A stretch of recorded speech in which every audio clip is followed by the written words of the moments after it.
everybody, Car and Bike here. Just on a very quick Sunday morning ride, just trying out my brakes. They work. And I'm done. No. Just been giving my brakes a bit of a service. One of the pistons a little bit sticky. So I thought I'd give it a bit of a clean up and get it all moving again. See if that's anything that could be causing me noise. I heard it again the other day. I actually heard it on the bike. I was going round a roundabout, leaning off a bit, and I could hear it. And it sounded a bit metallic. Sounded a bit like a catching brake. So, you know, give it a try. Forever trying to chase down this thing. But yeah, it was while I was going round the roundabout reasonably quickly. I could hear it going shoo, shoo, shoo. And speed, that was a terrible segue, wasn't it? Speed is what I want to talk about today. But they've trapped me with a red light, so I shall wait until this red light is gone. And we've gone green. I was reading an article the other day on that there internet. Marvellous thing that it is. And terrible thing that it is. Anyway, I digress. About the EU's new plan for things to add to vehicles. They've, a few years ago, 2016, I know that because this is a 2015 bike that I bought in 2016 and thus saved money by it being a 2015 model. Because from 2016 they said all new motorcycles, I think with the exception of 125s, had to have ABS, anti-lock brakes. So they added that to motorbikes. Personally, I think it's overkill, but I know some people like it. I neither care nor uncare, discare. Anyway, I don't care. If you like your ABS, great. I had ABS on my Honda, never managed to have it kick in on the front, ever. Used to have it kick in on the back way too often when it wasn't needed. So I disliked it on the rear for sure. But you know, it can help you out in certain situations. I'm sure I've talked about that before. So I have nothing against it. Except that it added 500 quid to the price of every bike. So this bike would have been an extra 500 quid if I'd have bought the 2016 model. And worse than that, it wouldn't have been orange. So, you know, doubly bad. I don't think the EU banned orange, but you know. This time round, they're talking about from 2022, and it started off, I was reading it was all cars, but apparently it's going to apply to bikes as well. That they're going to say that manufacturers must fit a speed limiter. Now you might say, if you're in the UK, we're not in the EU anymore, Brexit and all that. But it does affect us too. It probably would have affected us too because, you know, once manufacturers start doing it for all bikes for one of the biggest biking markets in the world,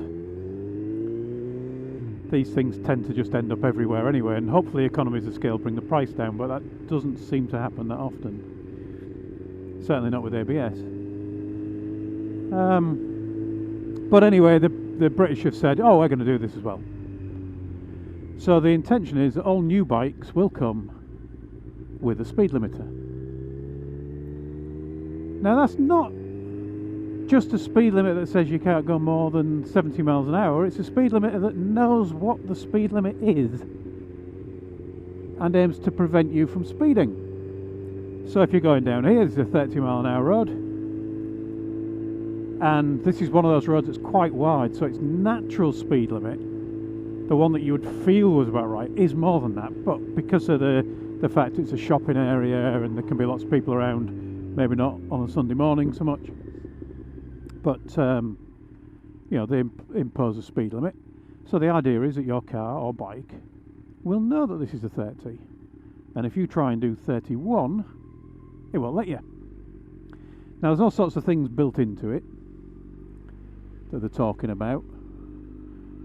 So for example, they're saying in a car that if the speed limiter kicks in. So let's say you're going down a 60-mile-an-hour road and you get into that classic situation of there's a numpty in front of you doing 40 in a 60, but they're one of them annoying numpties that as soon as you start overtaking them, they speed up.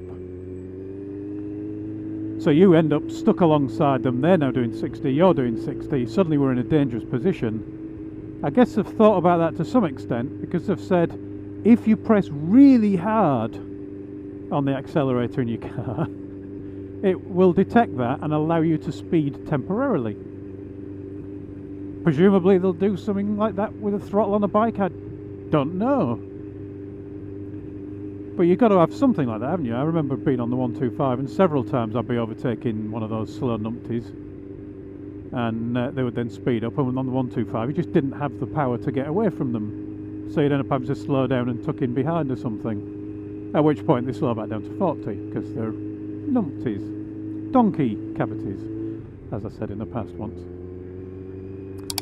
Never did get that t-shirt made. But I do worry about this because the way they're going to do this, as far as I can tell, firstly they're going to know what the speed limit is everywhere, so fair enough, you know, that's something that it's unbelievable that there's still areas that we don't know the speed limit for in this amazing world of the internet.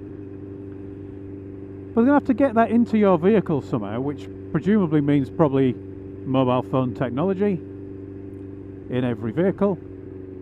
And they're going to have to know, or your car's going to have to know where it is at all times, which presumably is going to mean GPS technology. And then there was another news article where they were talking about telemetry for vehicles, at which point I suspect that that GPS technology will actually be talking back. So not like your GPS now that's fairly simple, just sits there working out by how long it takes to get a signal from a satellite where you are, or from multiple satellites where you are. This one, I suspect, is going to be talking back so that everybody gets tracked. Not just the new driver who wants a few quid off their insurance, but everybody.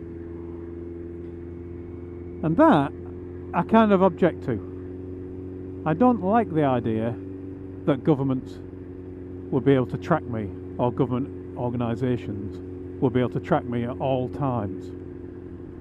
I know there are some people who are all for that, and certainly it would be something that would help in the fight against crime, but I think it opens up too many privacy issues for my liking.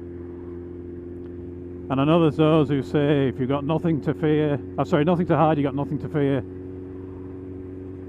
But, and again I've said this on many occasions, probably on video, if the internet existed and that technology was implemented in the 1930s and 40s and you were Jewish, you were doing nothing wrong, but you certainly had something to hide if you were in Nazi Germany. On top of that though, I just think, I wonder how many problems could be caused by this, and whether there actually are good sides to it as well. I've talked about the overtaking the slow numpty. They've talked about you will have the ability in the UK to turn this off. So presumably there's some kind of switch or something on your dashboard or somewhere on the bike that allows you to turn off the speed limiter. Which sounds great. I mean, if you're going for a track day or something, you certainly don't want to be the tracks at the end of a 30-mile-an-hour road. That'd be the worst track day in history. But certainly you're going to want to have to turn it off for track days and things like that. But they're saying that you'll be able to turn this thing off anyway, at least at first. You know, I mean, let's be fair, everything they bring in over time gets changed, doesn't it, and usually for the worse. So this will, no doubt, at some point be not turn offable anymore. But if you turned it off and then had a crash, if you were on a 30-mile-an-hour road and you had a 29-mile-an-hour crash, but the device was switched off, I reckon there's going to end up being some small print in your insurance that says turned off, no payout. So I think probably whether they allow you to turn it off or not you'll end up finding out that aside from track days and private roads and whatnot, turning it off's not really going to be doable, because if it says that if you turn it off there's no payout, then technically if you turn it off you're not insured, and if you drive or ride whilst not insured in this country and get caught, that's 6 points on your licence out of your available 12, a big fine, and good luck getting insured. It's going to cost you a fortune. So I suspect the business rules will actually enforce it more than the government rules, which tends to be the case in the West. The businesses really set the rules, don't they? But I do wonder, maybe there's a good side, you know. I think there might be one thing that could be good. It might well be that on the smart motorways, they could get rid of the smart motorway bit being controlled by people's right foot or right hand, and change it to the smart motorway speed limits being enforced by the vehicle. Now that in itself won't make a lot of difference, I don't think, although it might help with the flow of traffic, because people going at all different speeds ruins the flow of traffic. Everybody going at the same speed on a motorway makes the flow of traffic better, unless one of those said numpty donkey cavity 40 mile an hour and a 60 slow driving people, there was a pause on that last word because I nearly said something else, is on the motorway.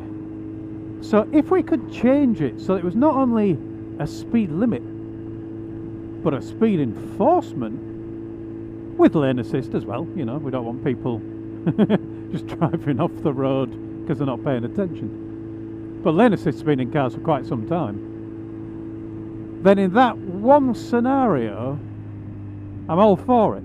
If we can get to a point where everybody on the motorway is doing exactly the same speed, or perhaps per lane, so that the trucks can be in the left hand side all doing 60 miles an hour and not overtaking each other for 15 miles at a time. Sorry Tosh, but you know it's true. But if they were all over in the left hand lane doing the 60 and everybody else was in the middle or the right hand lane doing the 70, spot on 70, maybe the flow of traffic will be superb. And when I'm in the car, if there's a few bits of extra technology in it as well, maybe I can go to sleep for a bit. It could tell me when I've reached my exit, or ideally a little bit before I've reached my exit, so I could take over and turn off and arrive at said meeting refreshed rather than annoyed. I've been stuck on a motorway for hours on end. What do you think? I am sure you'll all have lots of negative ideas around this, but what have I missed that's positive? Let me know in them there comments. Thanks for watching everyone. Ride safe, and I'll talk to you all again soon.